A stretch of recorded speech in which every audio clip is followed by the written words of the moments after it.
Muito bem, chegamos na lição de número 4, a paternidade divina.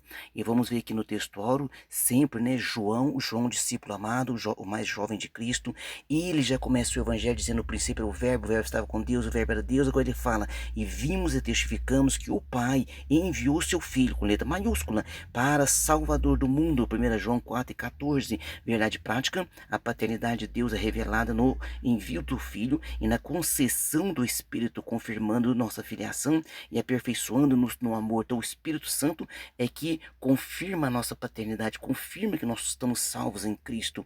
Leitura bíblica em classe, 1 João capítulo 4, versículo 13 ao 16. Vamos para a nossa introdução. Nesta lição, veremos como o Pai revela sua paternidade por meio da Trindade. Veremos que esta paternidade é reconhecida na confissão de Cristo e aperfeiçoada em nós pelo amor, garantindo nossa comunhão com Ele, capacitando-nos a viver com confiança, fidelidade e expressão visível da nossa filiação diante do mundo. Então, o mundo, ele vai olhar para nós e vai ver o que? A ação do Espírito Santo em nós. Primeira parte, a revelação da paternidade do Pai. No item 1, definição da paternidade do Pai. A paternidade é atributo da primeira pessoa da Santíssima Trindade, que opera por meio do Filho e do Espírito Santo. Então está dizendo, né, Efésios 4:6, um só Deus e Pai de todos, o qual é sobre todos e por todos e em todos vós. Olha que maravilha. No item 2, a paternidade eterna do Pai. A paternidade de Deus não tem início no tempo. Deus é Pai desde toda a eternidade. Na oração sacerdotal de Cristo, né? E diz assim, ó: e agora glorifica-me tu, ó Pai, junto de ti mesmo, com aquela glória que tinha contigo antes que o mundo existisse. Olha, essa coisa maravilhosa, esse versículo, João 17:5, o próprio Cristo está dizendo, né, que ele, o Pai, sempre, desde toda a eternidade, teve essa comunhão, teve esse relacionamento. Ou seja, Pai, Filho e Espírito Santo é desde a eternidade. É a palavra eterno com letra maiúscula, ou seja, nunca teve começo, nunca teve início, jamais terá fim. Nós não. Nós somos um eterno que teve começo e também não teremos fim, porque a nossa alma e espírito são eternos. Item 3, o Pai gerou o Filho. Vamos entender, tá?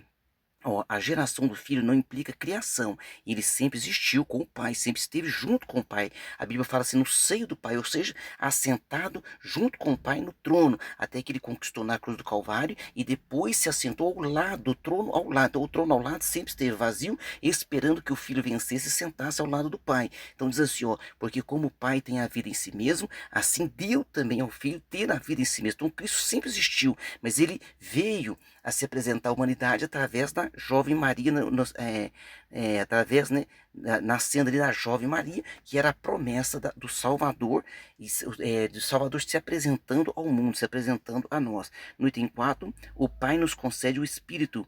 O Espírito também tem sua origem no Pai, mas de modo distinto. Ele procede do Pai, né? Então o Espírito Santo procede do Pai. Olha só: mas quando vier o Consolador, que eu da parte do Pai vos hei de enviar, aquele Espírito da verdade que procede do Pai testificará de mim, que procede do Pai testificará de mim. Saber que o Espírito Santo procede do Pai e do Filho é muito mais do que um detalhe teológico, é uma fonte poderosa de segurança para a nossa vida cristã. O Espírito Santo é o próprio Deus. Vocês estão lembrados aqui dessa passagem? A passagem quando Pedro fala para Ananias e Safira, né? Eles mentiram. Como é que ele fala? Olha, vocês mentiram ao Espírito Santo. Depois diz assim, ó: mentiram a Deus. Então é muito claro que o Espírito Santo é Deus. Ele nos aproxima do Pai. Então o Espírito Santo nos aproxima do Pai. A palavra do Senhor então diz: porque por ele ambos temos acesso ao Pai em um mesmo Espírito. Ou seja, através do Espírito Santo nós temos acesso ao Pai.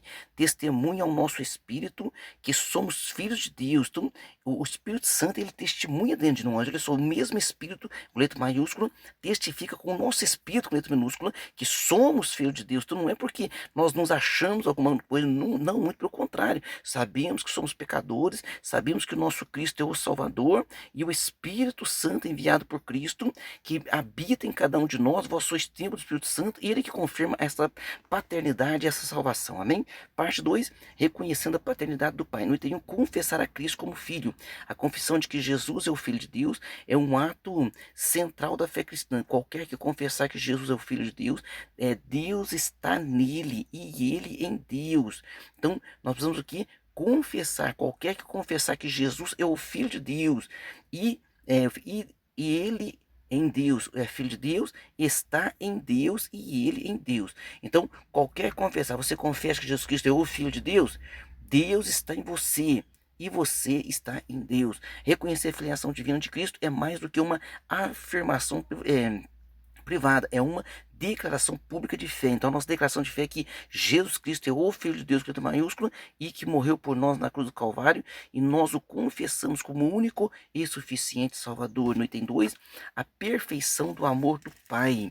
O amor do Pai o amor faz parte da natureza do Pai. Tanto é que João fala que João, que é o discípulo amado, que esteve ali ao lado, né, do Senhor Jesus, até o final, quando Jesus estava lá na cruz, ele é o único discípulo que está ali de frente a ele, juntamente com a mãe de Jesus, né, que é a Maria. Então, ele fala, ele próprio diz, Deus é amor. O amor faz parte da natureza do Pai, e nós conhecemos e cremos no amor de Deus, e cremos no amor cremos no amor que Deus nos tem. Deus é amor, e quem está em amor está em Deus e Deus nele. Então, olha só, o amor de Deus é perfeito, o amor de Deus é maravilhoso. Alguém diz, pastor, mas se Deus é amor, por que existe tanta coisa errada no mundo? A natureza humana é que causa as coisas erradas, é o nosso pecado que causa as coisas erradas, Deus é que conserta tudo através de Cristo, amém? No item 3, as bênçãos da filiação divina. As Escrituras afirmam que o amor de Deus lança fora todo o temor, e especialmente o medo do juízo. Então, nós estamos diante de Deus não por medo, mas temor é diferente. Olha só, olha o que o versículo está dizendo a nós. Nisto é perfeito o amor para convosco, para que no dia do juízo tenhamos confiança. Por quê? Porque quando a pessoa tem medo, o medo afasta. E o temor não, o temor aproxima. Então, quando a pessoa fala, eu estou com medo disso, com medo daquilo. Então, você é crente ou você está em Cristo porque você tem medo do inferno? Não, você está em Cristo porque você ama Cristo, você ama o Senhor Jesus Cristo. Esta confiança estabelece a segurança da nossa condição como filho de Deus. O crente não é mais escravo ameaçado pelo castigo eterno, mas um filho livre, amado e aceito em Cristo. Então, antes nós estávamos presos por pecado, antes nós estávamos presos na escravidão de Satanás. Hoje nós temos liberdade em Cristo Jesus, amém? Parte 3 e última, experiência do amor do Pai. O amor é aperfeiçoado no crente.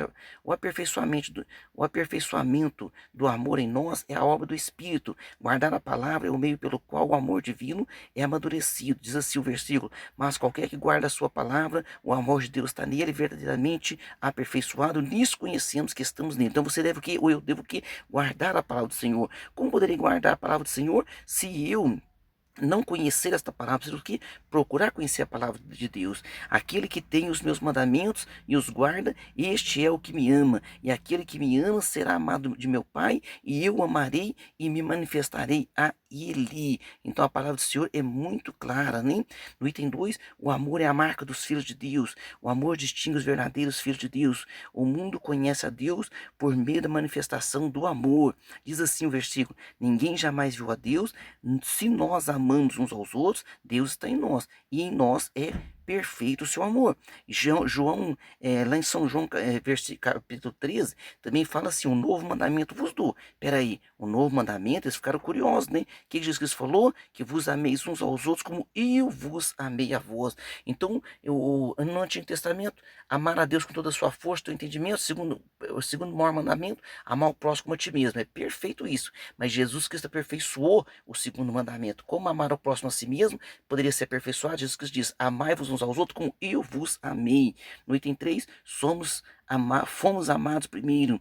A essência da vida cristã está fundamentada no ato de que Deus nos amou, nós o amamos porque Ele nos amou primeiro. Você ama a Deus porque Deus te amou primeiro, Deus te amou primeiro. Mas Deus que é riquíssimo em misericórdia, pelo seu muito amor que nos amou, estando nós ainda mortos em nossas ofensas, nos vivificou juntamente com Cristo, pela graça sois salvos. E isso não vem de vós, é dom de Deus. Então a salvação é um dom de Deus. Conclusão: a paternidade de Deus é revelada de forma plena na ação conjunta da Trindade. O Pai envia o Filho, concede o Espírito e estabelece conosco uma relação sólida e paterna. Confessamos a Cristo, amamos porque fomos amados primeiro, somos conduzidos pelo Espírito Santo a viver em obediência e comunhão. A nossa identidade como filho de Deus é firmada em sua iniciativa soberana e amorosa, garantindo-nos a plena confiança para o dia da eternidade e ajudando-nos a refletir o amor de Deus. Então é o Cristo, o Espírito Santo, né? O Espírito Santo que Cristo enviou é que nos ajuda a refletir o amor de Deus. Aleluia. Vamos aqui para a pergunta número 1. O que significa a expressão o Pai gerou o Filho? Então, significa que o Filho é eternamente gerado pelo Pai, não criado, possuindo a mesma essência divina, e se apresentou à humanidade através do que? Nascendo através da jovem Maria. Então ali ele é gerado no ventre, ou seja, ali no ventre está sendo gerado, por quê? Porque desde a eternidade ele já foi gerado. O plano da salvação é desde a eternidade. Pergunta 2. O que significa reconhecer a filiação divina de Cristo? É reconhecer que Jesus é o Filho de Deus, o único acesso legítimo ao Pai. Ninguém vai ao Pai senão por Jesus. Pergunta 3. Qual é a relação entre nossa filiação a Deus e a preservação da salvação? O amor a Deus assegura nossa filiação e nos livra do medo da condenação, embora devamos permanecer firmes para não perder a salvação. Pergunta 4. Qual é a evidência eterna de um amor interno e verdadeiro por Deus? O que é? É guardar a palavra de Deus. Ah, como é que eu sei que eu amo a Deus? Porque eu procuro guardar a palavra de Deus, que Ele me amou, eu procuro aperfeiçoar. Eu não sou perfeito, eu tenho as minhas dificuldades, sempre, em todo dia, toda oração, peço primeiramente perdão a Deus. Amém? Pergunta 5. De que forma os cristãos tornam visível a humanidade o amor de Deus? Vivendo em amor mútuo, tornando visível o caráter de Deus no mundo. Então Jesus Cristo falou, né? Se vos amais uns aos outros, nisto as pessoas vão conhecer que vocês são os meus discípulos. Amém? Até a próxima aula. Deus te abençoe.